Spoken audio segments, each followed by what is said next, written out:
Today on the Roundhouse, we're talking to the former head of the Federal Railroad Administration. All aboard!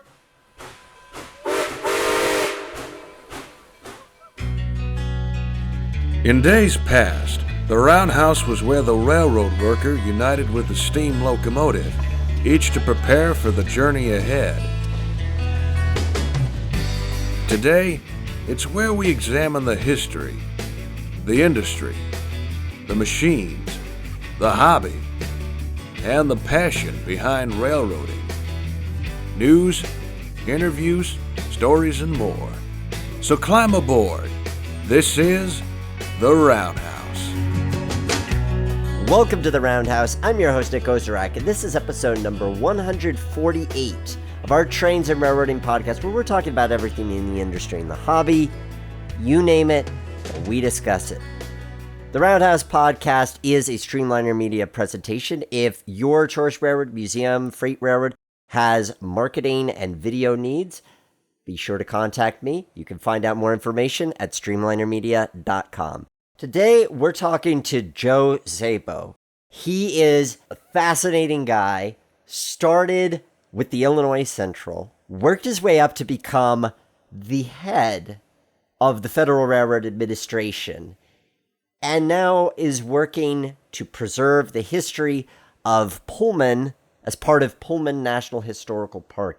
He has some great stories and helps us to understand, from his perspective, the role of the FRA and some of his experiences while being in office.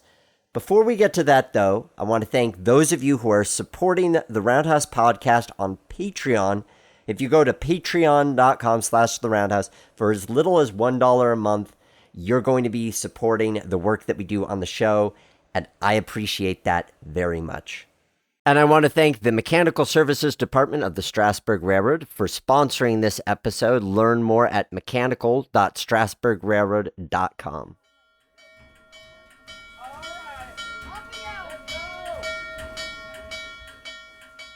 Our guest today is the former administrator of the Federal Railroad Administration and president emeritus of Historic Pullman Foundation. Please welcome to the Roundhouse, Mr. Joe Szabo. Hey, Nick, it's great to be with you today. It is great to be with you as well. Not every day that I talk to somebody that's had something named after them as well. I'm sure you're too modest to mention this, but in doing my research, I learned about Amtrak's Chicago Control Center being named after you way back in March 2015. So that bodes well to your relationship with them. It was quite a touching moment for me. As FRA Administrator, I was the Secretary's designee to the Amtrak board, and so I sat on the Amtrak board, for my close to 6 years as administrator.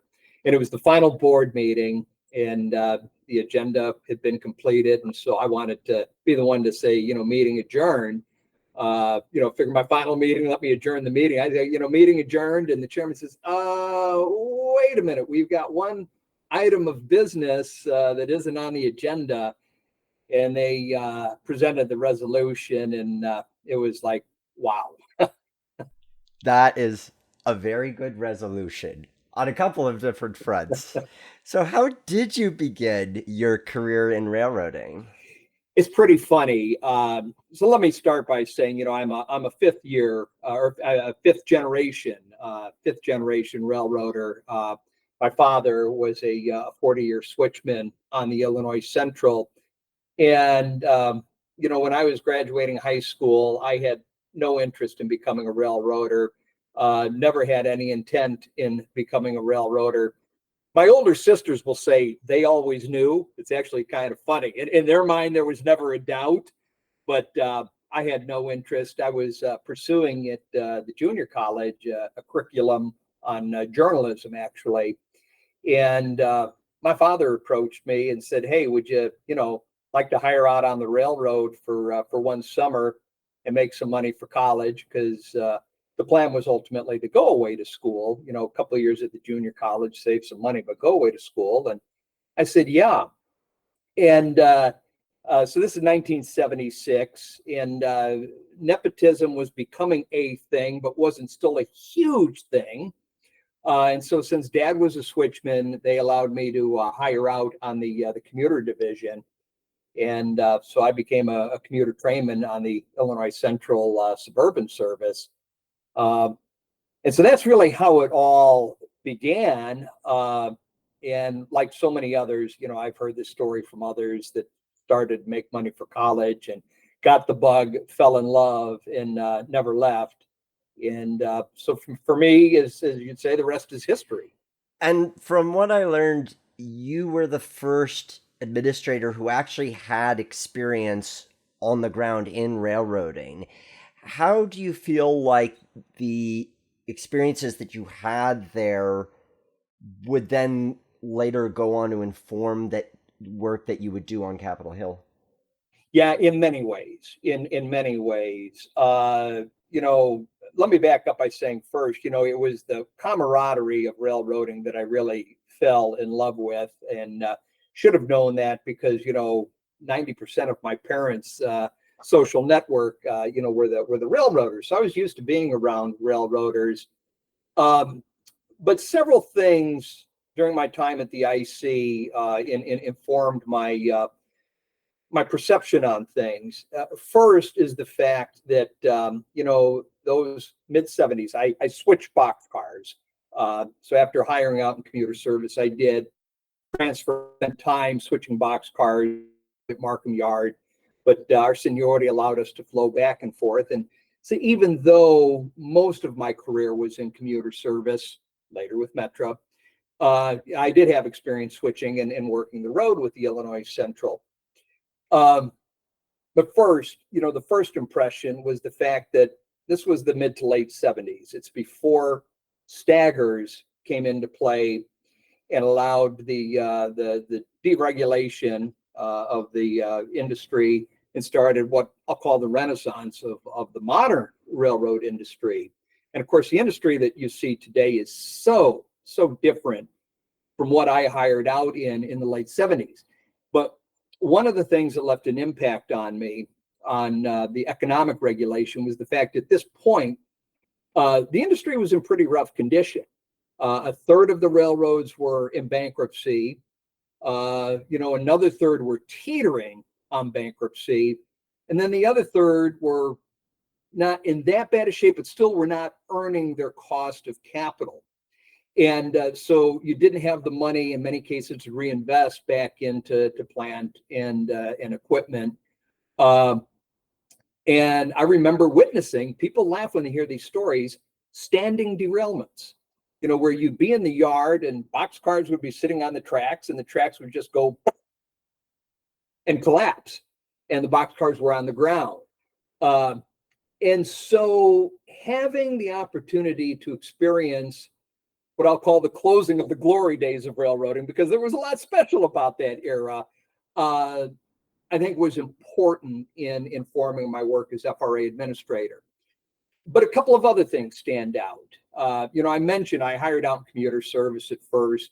And, for the first several months, it was 7 days a week. I was on the extra board. It was turning constantly, couldn't get a day off if I wanted to, and was making money hand over fist. And for an 18-year-old, this was a big deal. I was making more money than my father was as a switchman. Now I was putting in a lot more hours too. But so here's the feast, right? The feast is going on. And suddenly winter comes around. Fewer, commuter conductors and trainmen are on vacation. The board backs up. Times become lean. And so in February of 1977, I didn't earn a single day's pay. I worked one trip, and a trip in commuter service was a third of a day's pay. And so that was my entire earnings, no guaranteed extra board in these days. That was my entire earnings for the month of February 1977. And so that's when I decided I needed to go break in the yard, and went out there, began going through my training, qualifying. Big thrill was my first several days there. It was my father that was actually teaching me. I had to go on other assignments, but that's a kind of a special memory. But where I'm going with the story is my very first day on the board was Good Friday, 1977. And I just looked up the date. It was April 8th, Good Friday. And the phone rings. It's the crew caller. And of course, I'm qualified as a switchman. And he says, Joe, you're working CN5. I said, CN5, what's that? He says, you're taking a road trip down to Champaign. And I said, well, wait a minute. I said, I'm not qualified on the road. I've never been on the road. I don't even know what I'm doing in the yard yet, from the training that I had. And they're going to send me out on a road trip. And the caller says, well, you're forced. You have to go. And he says, listen, he says, it's a hot shot. It's an express. You'll leave the Roundhouse in Homewood. You'll be in Champaign in, less than 4 hours. You'll be done. Just go for the ride. Yeah, it turned into a 12-hour trip. Broken hose. Later, a hot box detector goes off. I had to set out a car, and I'm clueless. It's 2 o'clock in the morning, and I'm out there. I'm on the head end with the engineer, and so it's my responsibility. And I am utterly clueless. And so it turned in, like I say, to a 12-hour trip, and I was out there, scared, nervous, and really unsure of what I was doing and unqualified. And so the importance of proper training, was clearly a takeaway there. Similar story, probably a year later, if memory serves me right, and I could be a little foggy on this one, I was forced to work the Harvey switch tender job. And again, was another assignment. It was at the mouth, the north mouth of Markham Yard. And you had an interconnection of tracks between the freight and passenger main line, the commuter service tracks, the yard tracks, everything coming into Markham. And it's a switch tender. It's your job to get all the alignments right to get trains in and out. Had never been qualified there. Same situation. They're short on help. I had to go work it. They says, listen, the day man, this is afternoon shift. The day man will stick around 2 hours, teach you all you need to know. So I went, got through the day just fine. But again, very, very unsure of myself as at this point, probably a 19-year-old who had never worked the assignment. A month or two later, another young man was put in the same situation and ultimately got the alignments wrong when Amtrak was coming in and a freight was waiting to enter Markham Yard, and it was a head-on crash with fatalities. And, I just keep thinking that could have been me. That could have been me. And so again, these stories of, the importance of training, really, really stayed with me as administrator. And then the final piece, and this is much bigger than the Illinois Central, much bigger than my yard, but over the course of my railroad career before FRA, I lost 5 friends over the course of that period of time to on-duty injuries, on-duty fatalities, I should say. And that stayed with me like nothing else. And so, these are the experiences coming out of the ranks, actually working on the ground, that informed my decision. One is the burdens that regulation can have on the industry, very real burdens, and the negative impacts of that. And the rest of it really is about the training, ensuring good safety standards, and continuing to make efforts on employee fatalities. So you're gaining this valuable experience and you're seeing these systemic issues of the time within railroading. How did that inform the next steps that you were taking with your career? It's not like I set out at this point to become FRA administrator, right? But I got active in the union. Ultimately, became the state legislative director for the United Transportation Union in Illinois. Statewide post, statewide election. But obviously, those experiences informed, my work as a state legislative director. You don't have anything to do with collective bargaining. It is all about the safety, health and safety of the workforce. And through my time as a state director, was appointed and ultimately became very active in the FRA's Rail Safety Advisory Committee, where I was able to participate in the rulemakings for the industry. And so again, all of these things start informing, the direction of where I was going with my career and those priorities along the way.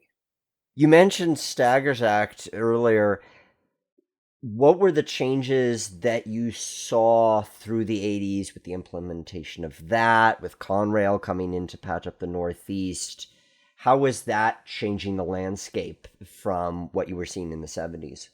Yeah, so I mean, it was massive, right? And again, I would call that the dawn of the renaissance of the modern railway industry. As a worker, it was incredibly painful to live through, right? Because there was so much change, downsizing of crews, the spinoff or abandonment of different branch lines. In fact, I lived through that. When the Illinois Central was going through its downsizing, that's when it sold the commuter division to Metra, 1987, and so I was sold. I had all of us had a 6-month window to permanently decide, one-time shot where we were going to, live the rest of our careers. And at that time, I chose commuter service, which I did prefer. But the spinoffs, the loss of jobs, but the return of economic health to the industry, which was a real big deal. The ability for the industry to make more market-based decisions and actually change commodities that were being hauled. There was a big change in product being hauled in operations. Something that absolutely had to happen, or the industry would have, completely faded from being relevant, and everything would be moved on truck today, which would have been incredibly detrimental to the nation for so many different reasons. And we can talk later, perhaps, about the efficiencies of the different modes, right, and what trucks does well, what rail does well. But yeah, it was painful, right? The downsizing, crew reduction, abandonments, birth of the short lines, which has been, I think, a rather interesting success story.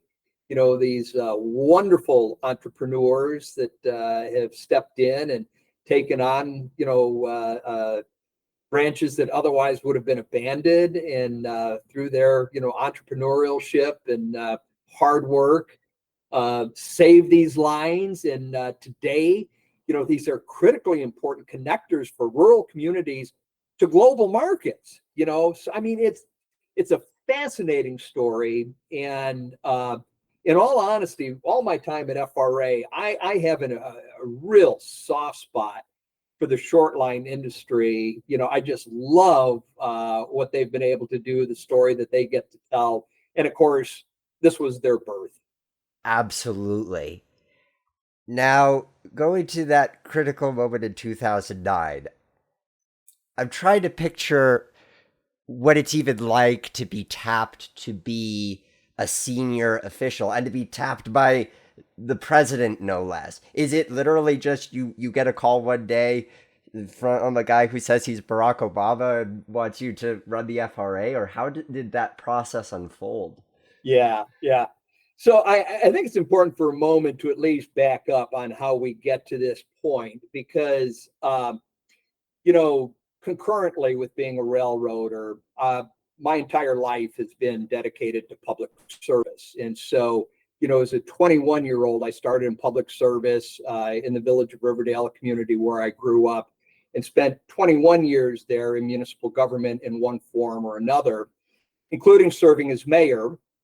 And, while I was mayor, I was involved in much bigger transportation-related issues, was the vice chairman of the Chicago area transportation studies mayor's executive committee. And so in that role, I was representing the 280 mayors in the entire Chicagoland region. I did work with the civic and business leaders, as well as the Metropolitan Mayor's Caucus on rethinking how we do transportation planning in the region and land use planning in the region.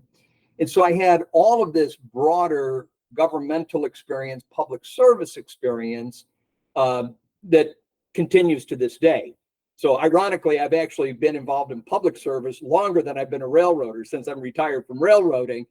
But all of this, along with being the state legislative director here in Illinois for UTU, as well as working with FRA on all of the Rail Safety Advisory Council rules and regulations for the industry, kind of set the foundation on my qualifications.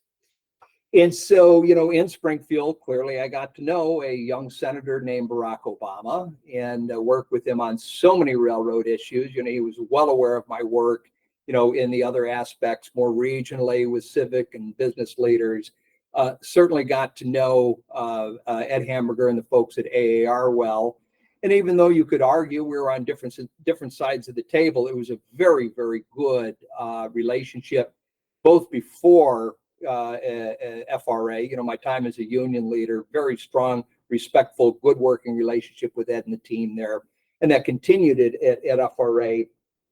And so, knowing the president long before he was president, and having these other experiences set the table. The phone call, though, does not come from the president of the United States. Now, he does have to formally sign off on the paperwork, but it actually came from Secretary Ray LaHood, who had been appointed Secretary of Transportation, and therefore all of the modal administrators, work under the secretary. And so I had to go in and do a sit down with Ray and his chief of staff, and get tested on my policy chops and credentials. And based on that, it is then the president of the United States that formally submits the nomination to the Senate. And so, had the thrill, I guess I'll call it, of going through a Senate confirmation process, including a Senate confirmation hearing. Was able to have my father and other family members, but my dad in particular, come and attend that. And boy, for a retired 40-year switchman to see his son have this opportunity, as I say, no matter how old we are, right, we're still little kids when it comes to wanting to please dad. And, so that was the process. And I was nominated and approved very early in President Obama's tenure. Often in presidential transitions, these appointments get dragged out and become difficult, controversial at times. Mine was easy. I had widespread support from folks, so it was a blessing. Excellent, because I think that when it comes to politics, we hear so much of the sensational. It's kind of nice to hear the mundane and easygoing side of it, and that you got to experience that going in. And I suppose even now, what is your view on what the role of the FRA, the Federal Railroad Administration, is? I'm really pleased. I was actually on their website the other day because I wanted to check on the mission statement, and was kind of tickled that it continues to be the mission statement that we created with the team probably about maybe not 2010, but I'll say 2011. And here we are, 4 administrators later, and it remains the same. And so it really is about helping ensure the safe, reliable, and efficient movement of people and goods by rail for a stronger America. And all 3 of those components are important because there often are times where they conflict with each other. And so this is where the hard work comes in and how you balance it. Safest thing to do would be to never run a train, right? You never run a train, you don't have an accident, you don't have any injuries, you don't have any fatalities. Well, you can't do that. And so you've got to make sure that you've got a regulatory framework in place that absolutely ensures that it's safe, for the American public and for the workforce. But you have to balance that with making sure that it's efficient and reliable. Consumers, want their goods. They want them as cheaply as possible. So that's where efficiency comes in. Boy, you want your overnight package delivered overnight, and so this is where the reliability comes in. And so this becomes, the role as the regulator that you have to balance, because ultimately you're serving the American people. You're serving the public. The industry is not the customer in this case, right? They're a critically important stakeholder. It's their railroad, so a vitally important stakeholder, and the workforce, who you have this obligation to protect, is a critically important stakeholder. But the person or people that you're put there to serve is the American public. And so you've got to make sure that every decision you make is best serving the American people, and is advancing good public policy. And so it's a lot to balance. One way in which you're looking at government directly serving the American public is through Amtrak and the service that it's providing. You mentioned that as your part of your role that put you on a seat on Amtrak's board. What were your goals and priorities in working with Amtrak during that time frame? So backing up a little bit, before I came to FRA, I had the good fortune to, be part of an effort and help lead an effort in the state of Illinois to double the amount of state-sponsored service in Illinois. And this is when we got the second trip each way out to Quincy.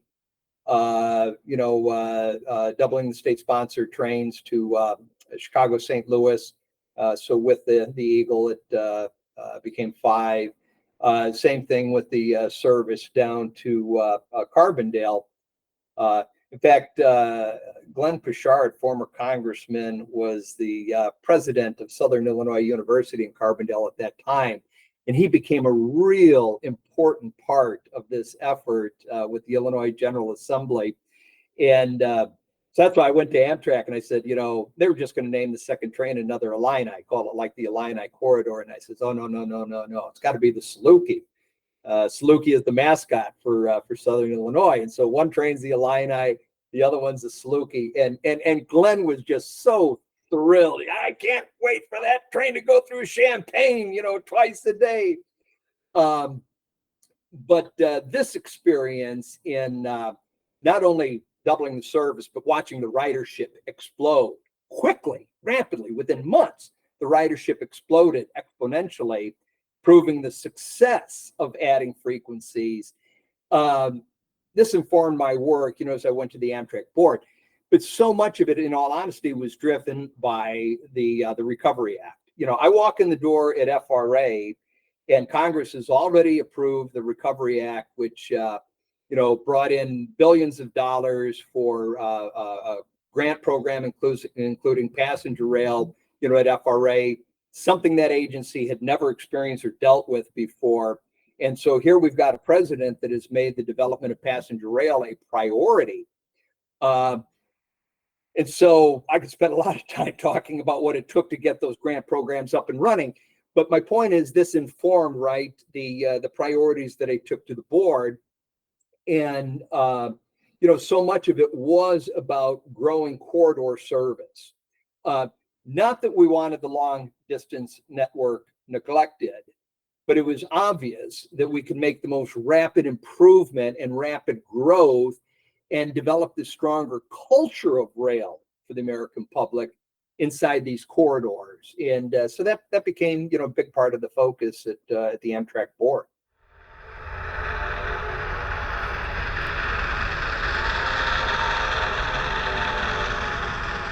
The Strasburg Railroad is an institution in the heritage railroad industry, and its Mechanical Services Department is proud to lead the way. With the knowledge and experience that has created one of the most reliable steam railroading experiences in the country, the Strasburg Railroad is excited to offer their expertise to the rest of the industry. Strasburg's professional team provides consulting and technical assistance to take your steam locomotive or rail car project from idea to finished product. They stand behind their work and always strive to meet their customers' needs for quality, historic accuracy, and reliability at a price that is fair. Unlike many competitors, they feature a fully equipped boiler, rail car, and machine shop, so the work gets done in-house, helping you get more for your money. Send your inquiries to mechanical@strasburgrailroad.com and let the professionals get to work for you.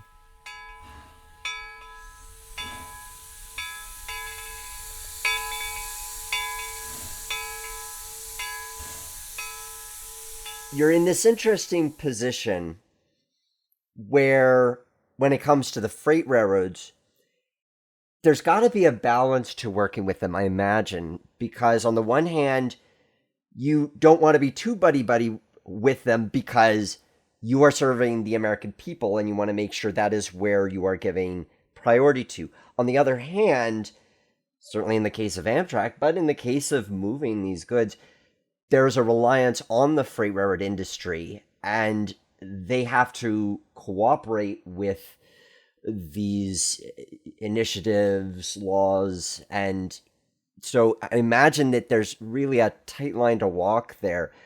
How did you view your relationship with these class ones?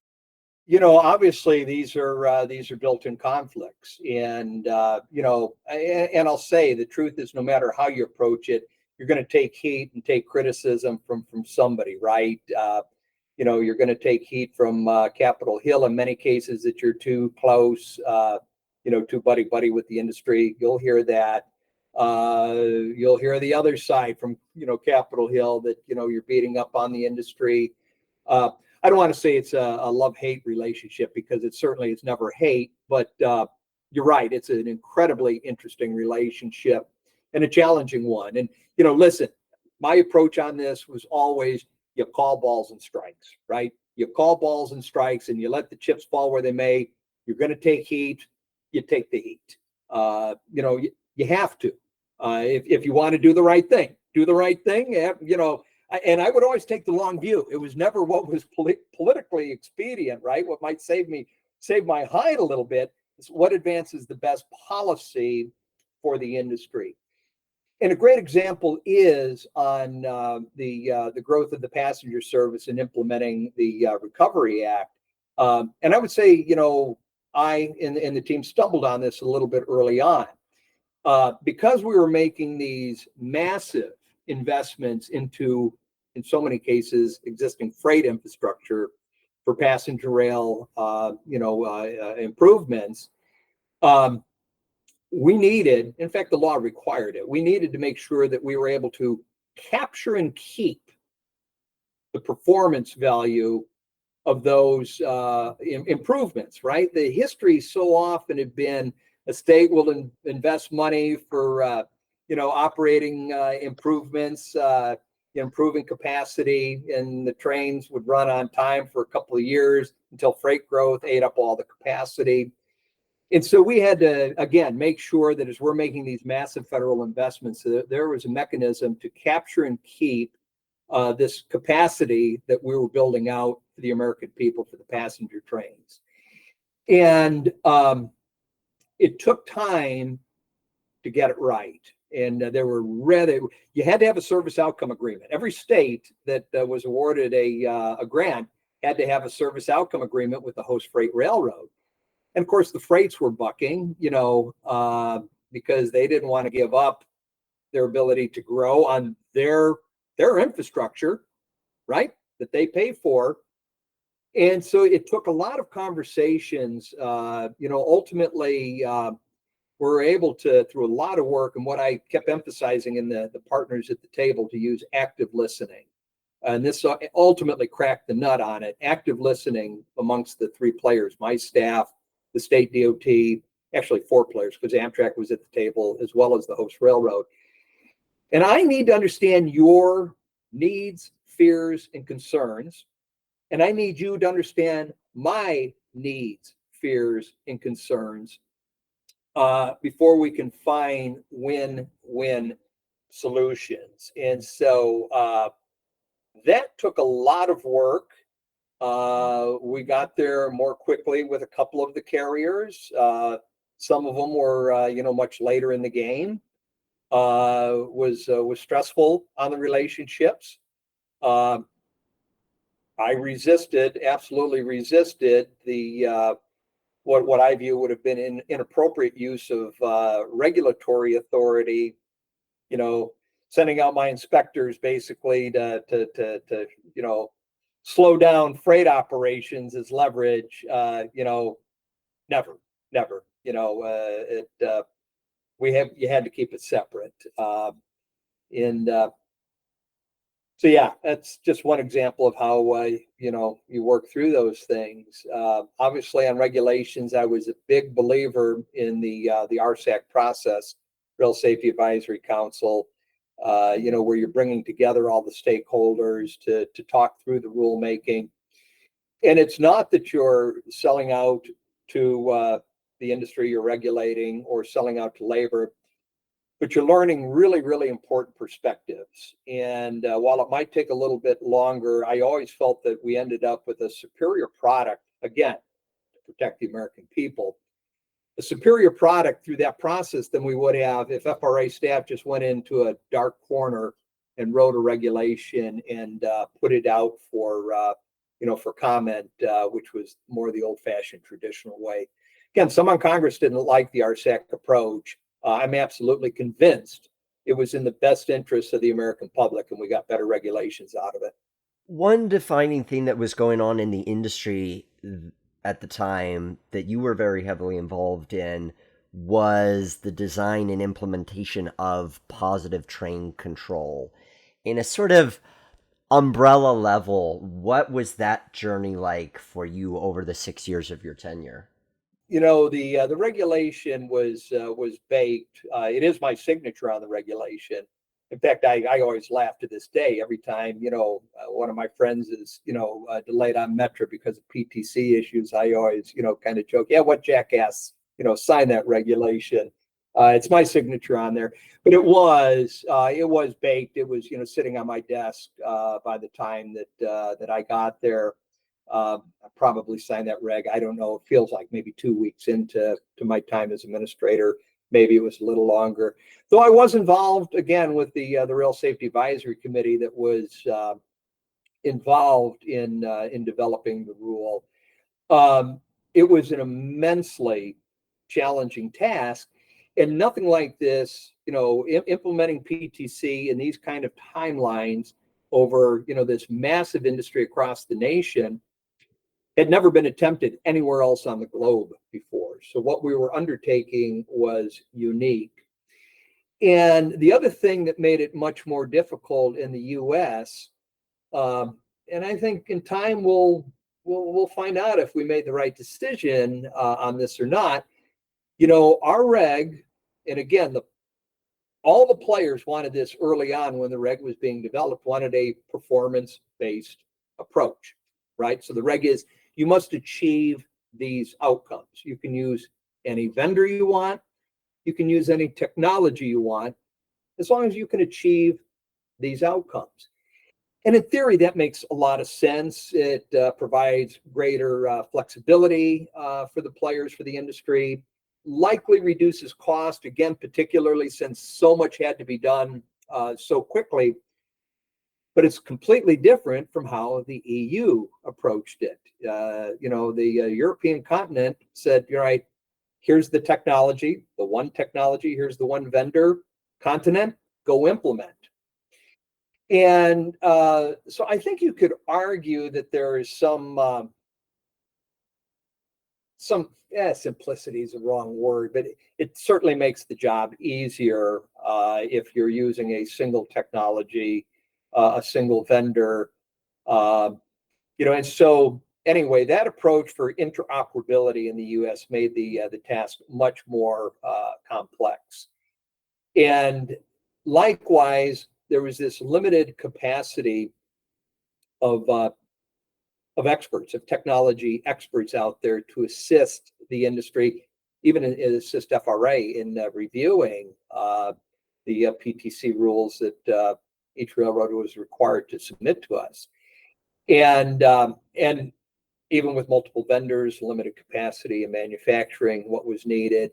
And so this made the undertaking very, very difficult. And the debates in Congress, would rage on whether to give a blanket extension, which I would never support, versus, holding those railroads that weren't complete in violation, which again, as long as we could see genuine effort being made, which was the case in most cases, didn't seem appropriate. We were advocating actually for a case-by-case extension, being able to work out a bona fide work plan with each railroad with clear milestones that would have been, their timetable for implementation once deadlines were blown. That was our suggestion. Congress didn't buy it, and ultimately Sarah Feinberg, had to deal with the final steps on implementation when she followed me as administrator. But an incredibly, complex undertaking. You stepped down in 2015, so we're coming up to 10 years since. As you look back on where the industry has gone since, with that gift of hindsight, what accomplishments do you feel proudest of, and where do you think you might have approached things differently? Without a doubt, the biggest accomplishment, I would say that there are two. The biggest one is the clear reduction in on-duty fatalities.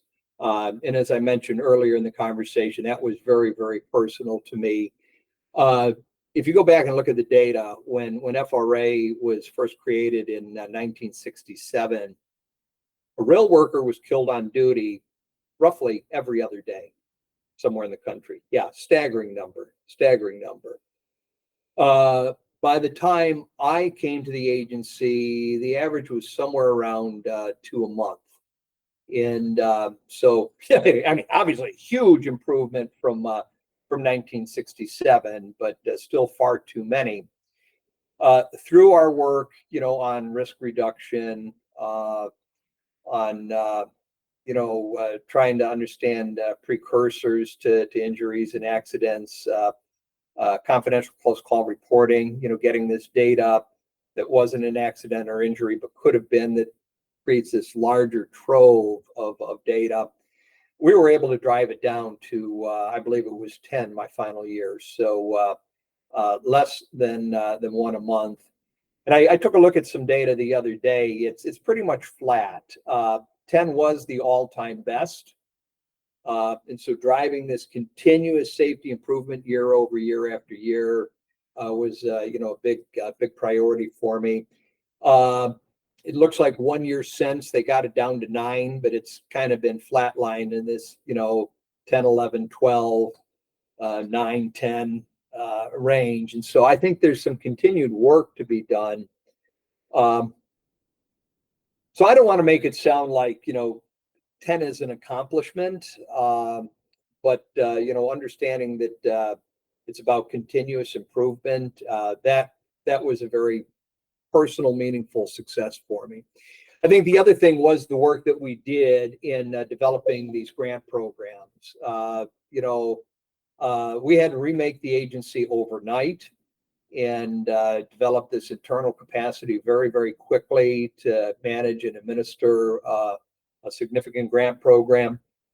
And the fact that so much, even though these grant programs have evolved, over the past 16 years, the fact that for the most part, when I take a look at what's being done, what's being awarded, all that work that we did to lay the foundation in 2009, the vast majority of it lives on today. And so under real challenging circumstances, I'm incredibly proud of what the team got done on that.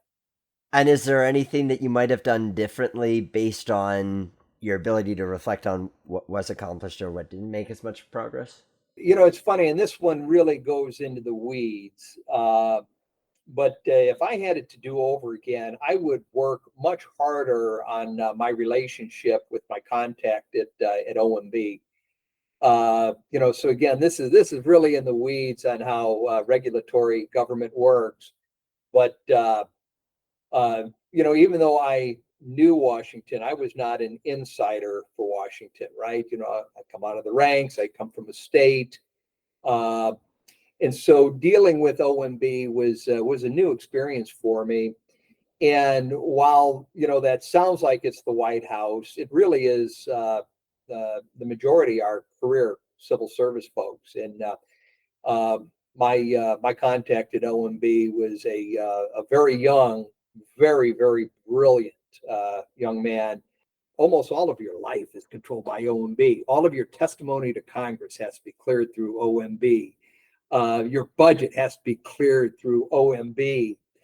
And so for me as an old railroader, somebody that actually, I felt at least knew this industry, knew this topic inside and out, it was very, very challenging for me to work with a brilliant young man, that had different perspectives on things. And it's ironic. We're both long removed from those days. We've actually become pretty good friends and can have some pretty good conversations. And it tickles me every once in a while, not all the time. Every once in a while, I can get him to say, "Yeah, Joe, you were right." So, Well, it's wonderful that you've been able to maintain a relationship outside of your previous professional obligations. yeah. In 2015, you stepped down, you moved back to the Chicago area, you joined the Chicago Metropolitan Agency for Planning, and that was sort of the final phase of your pre-retirement career, correct? Yeah. So that was my last paid professional position, and that one was also personally meaningful for me. As I mentioned earlier in the conversation, my work in public service. As a mayor, I was involved with the other mayors in the region, the civic and business leaders in Chicagoland, in rethinking how we did transportation planning and land use planning. And ultimately, that led to the creation of CMAP. And so having the opportunity to come home and be a part of that and work with the region's mayors again and kind of see the fruits of some of that early work. My predecessor at CMAP, Randy Blankenhorn, was the one that did the yeoman's work in truly putting the new organization together. And so I had the luxury of stepping in and inheriting, all the foundational work that he had done. But it still was a big deal to be able to come home and do that. And so again, a different twist of not directly being in the railroad industry, but still being in the transportation industry, the public service roots in serving communities, thinking about land use planning and how all this comes together was kind of a fun way to end my professional career. In 2015, there's also the formation of Pullman National Historical Park. Now, was that on your radar screen when you were making this move back to Chicago, or did that come once you'd finally, quote unquote, retired and had this time? So Pullman has been on my mind since 1976 when I hired out as a young commuter trainman and started working those trains that passed through Pullman, 4 times, 6 times a day, going back and forth. And seeing this incredible architecture, this incredible community, and being intrigued, what is this? And seeing this old factory site and trying to understand what it is. And, and so starting to learn that this was historic Pullman, this was the birthplace. That's not quite the birthplace, but the place that revolutionized, I should say, railroad transportation, sleeping car accommodations, also revolutionized urban planning and architecture, and has significant roots in labor history, both from the 1894 strike as well as the Pullman Porters in their creation of the first African-American labor union to get standing with the AFL-CIO, and of course their role in the civil rights movement. And so it was really since 76 that I started learning more and becoming, falling in love with Pullman. I was well aware in 2015 that President Obama, first designated at that time the Pullman community and factory site as Pullman National Monument, which was kind of the first rung on the national parks ladder of institutions. And so presidents have the authority to just designate. And so he created it as a national park entity. And it was just 2 years ago that Congress in President Biden elevated it to full-blown national park status. So I was aware of this in 2015. And actually, my staff at CMAP was asked to do some of the transportation planning around the Pullman National Monument to make sure that we're properly integrating transportation to and from this national park facility, engaging it with the community, which is an incredibly vibrant community. And so my staff was involved. And so I knew that when I retired, that I wanted to make Pullman my passion project. Didn't know for sure how I was going to do it, but I knew because it touched on all these different elements of my life and my career, the railroading, the labor, the urban planning piece of it. I knew that I wanted to make this my passion project. And so that's what kind of opened up the door for my work today. Because this is a relatively new national park, what have been some of the steps in working with the Park Service to get it, quote unquote, up and running, so to speak? The Historic Pullman Foundation is not a new organization. Actually, it's now almost coming up on 52 years old. And they were born out of the plans the city of Chicago had to demolish the Pullman neighborhood and Pullman factory site as part of urban renewal. And so it really was a credit to, for the most part, residents, but many others joined in based on the residents' leadership that did the yeoman's work to not only save the community, but to get it historical landmark status, at the city, state, national level, and so much of this advocacy to get it named a national park. And so at the time that I was retiring, the Park Service was there, and it's traditional that a national park has an official, what they call friends group, an official nonprofit partner that does all these things that the Park Service, the government either can't do or doesn't do well. And so the National Park Foundation, National Park Service, and Historic Pullman Foundation were going through the strategic planning to take a look at Historic Pullman Foundation transitioning to become this official Friends Group nonprofit partner for the National Park Service. And so I got invited in to participate in that strategic planning.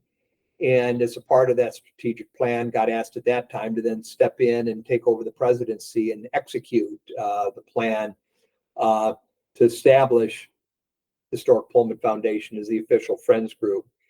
And so we did that. And our first real big act for the Park Service was to actually manage the big Labor Day grand opening. Golly, I got to think of my year now. I'm losing track of my years. That had to be in 2020. Yeah, I believe it's the tail end of COVID, actually.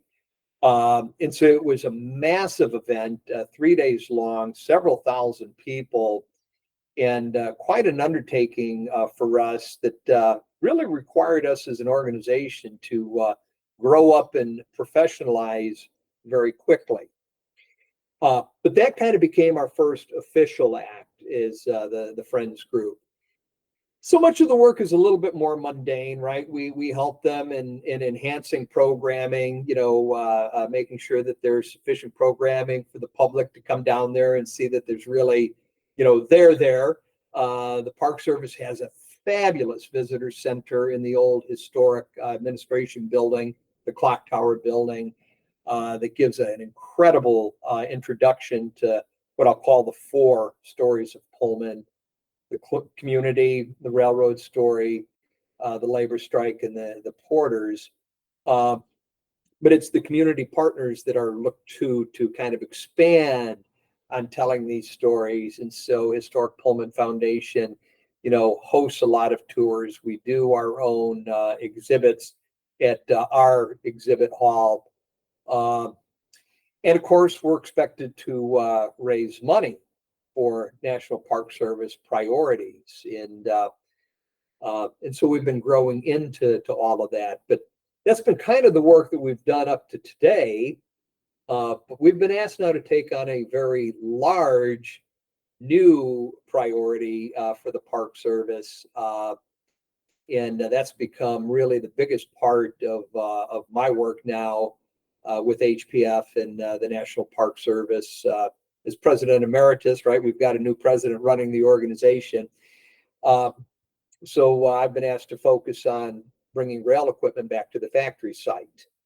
And while visitors love the experience of visiting Pullman, the biggest comment that the park superintendent gets is, where are the rail cars? And so it's clearly a need. We have run up to this point our annual railroad days there, and that was a new thing that we did to add to the experience there. Annually, we run a big festival that's based on the railroad heritage, that piece of the story for Pullman, and been really blessed that private rail car owners, at their own expense, have brought in some historic built Pullman equipment for us to display. Metra handles the equipment for us. They park it at the 111th Street station. Those tours are immensely popular, long lines of folks wanting to see that equipment. But now it's, how do we get equipment onto the factory site for permanent display? And it's not as simple as simply getting a piece of equipment and plopping it out there. There was a spur connection from the factory site to the National Rail Network that was taken out probably 50, 60 years ago. I don't have the exact date on it, but our plans call for returning that spur, rebuilding that spur off of the old Pullman Railroad, which today is the Pullman branch of Norfolk Southern. And the State Historic Preservation Office wants us to make sure that the small yard that we put back into the factory site is consistent with what was there in the 1890s. So 5 tracks just south of the rear erecting shops. And so we've been going through all of our engineering and planning on this. Norfolk Southern, to their credit, they've been wonderful. They not only agreed to allow a turnout to be placed on the Pullman branch to allow for this spur, they have agreed to build it, maintain it into perpetuity, to provide up to 4 courtesy switching moves a year, and gave me a $50,000 contribution as seed money for some of the other planning work that we're going to have to do. So they've been a wonderful partner. We've designed a I call it a display case. It's actually, glass building that will sit out there. It was not originally part of the factory site, but as we've talked to car owners, everybody wants to make sure that if we're doing permanent displays, that it's in an environment that is protected from the elements, that's climate controlled, that is, secure from vandalism. What you would expect to properly display and protect these precious artifacts. But the gem in all of this is the state of Illinois. Illinois Department of Natural Resources has historic preservation under their realm of responsibility. State of Illinois owns a Pullman-built car called the Advance, which we've been able to document was used on numerous occasions by Robert Todd Lincoln when Lincoln was the president and later chairman of the Pullman Company. And so we've got a historic car that's built in 1911. It's got a Lincoln connection, which anywhere is huge, but in Illinois is especially huge. We know the car was used by Woodrow Wilson on a few occasions, and I believe it was Calvin Coolidge on a couple of occasions. And so that is our first and highest priority, getting the Advance restored to its historic glory. The plans are actually to rebuild it to the standards of 1926, when it had just been updated and modernized from the Pullman Company. We have a beautiful letter that Robert Todd Lincoln wrote. We believe he was the first to write in it after it had gone through this refresh. And he wrote this, glowing letter about the experience in the Advance. And we also believe that was the last ride he took before he passed away. And so the State Historic Preservation Office has agreed to make that as the year for the restoration. Obviously, that letter will be a part of the presentation. And so that's priority number one, getting that car in there. We do look to build up a small fleet. It's not intended to be a railroad museum. There's no need for a railroad museum. We've got a wonderful one at the Illinois Railway Museum and others. So this is what are the right small handful of cars for us to own that best tell the interpretive stories that the National Park Service has identified as their priorities. And so that's our fun project that we're undertaking right now, and we're making rapid progress on it. It sounds super fun, and it's very interesting to be thinking about this in the context of there are so many stories and different avenues to those sub-stories when it comes to Pullman, being intentional about what are the key elements that are going to resonate with the public and give the public the key takeaway points of this is what we should understand from this part of our American past. Our line is America's stories live in Pullman. And we believe that for so many different reasons. One, because it continues to be a fabulous living, breathing community. And so a lot of this history, this legacy lives on. But more important, because of these multiple stories of Pullman, what you'll find is almost any American can find a connection to one of these Pullman stories. Maybe more, but at least one, no matter who you are. These stories of immigration, and that's a big part of it, of the Great Migration, of civil rights, of labor history, of how railroads transformed America at a time when Pullman was revolutionizing rail travel.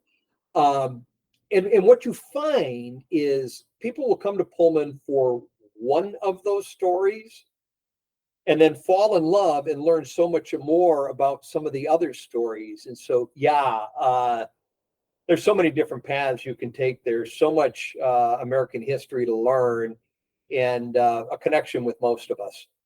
As you're looking over all of this work that you've done in your career, and you've gone to some amazing heights and places, what do you see as kind of, other than the obvious theme of trains, what do you see as been the most important drivers for you as you've gone through these different roles and positions and continue to? What are you most grateful for?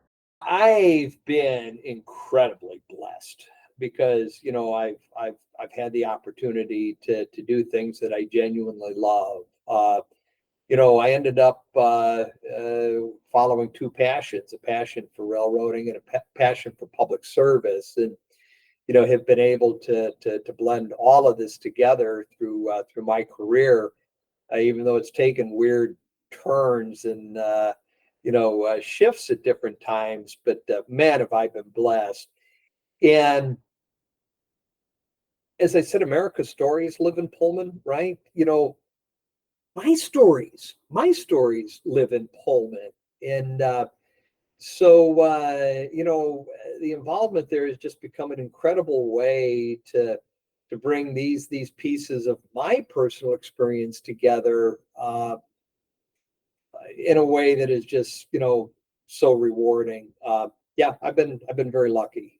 If you want to learn more about the Historic Pullman Foundation, you can visit pullmanil.org and learn more about these initiatives. Joe, thank you so much for coming on the Roundhouse and talking about your vast array of experiences. I feel like there's so much more we could cover, but it's been great to kind of get this overview of your career. Thank you so much. Nick, thank you. And now, the question of the day. Last time on the Roundhouse, we were talking to Kate Bourgeois, the president of Mississippi Export Railroad, a short line in the South with a history of over 100 years as an independent carrier. Which led to the question, what is a railroad that has an impressive legacy? Not a lot of responses to this one, but here from Kenny Broomfield, even as a fan of Eastern railroads, I have to give my vote for Union Pacific. They definitely have a legacy of length and having the original name, even though multiple mergers and acquisitions have occurred. I agree with you on that, Kenny. There's no doubt UP has quite the legacy. My vote is for Canadian Pacific. I'm in the middle of reading the book Van Horn's Road, and you guys know I'm a huge fan of the documentary Rocky Mountain Express, which goes over the history of the Canadian Pacific. What an accomplishment. That's my vote. Your question of the day for this episode is a very special one. We're coming up to 150 episodes. And not only that, we're coming up to 150 episodes and we're coming up to 10 years. And since these two milestones are happening within a couple of months of each other, my question is, what is a special way that we should celebrate? I'm open to your ideas and suggestions. Obviously, I can't promise to do all of them, but I'm interested to hear what you think would be a great way to commemorate this milestone. It continues to be so much fun, and it's great to have you guys along for the ride. Let me know what you think would be a great way to celebrate on the roundhousepodcast.com. Links to social media are there. Guys, thank you. As always, remember that the Roundhouse is our house.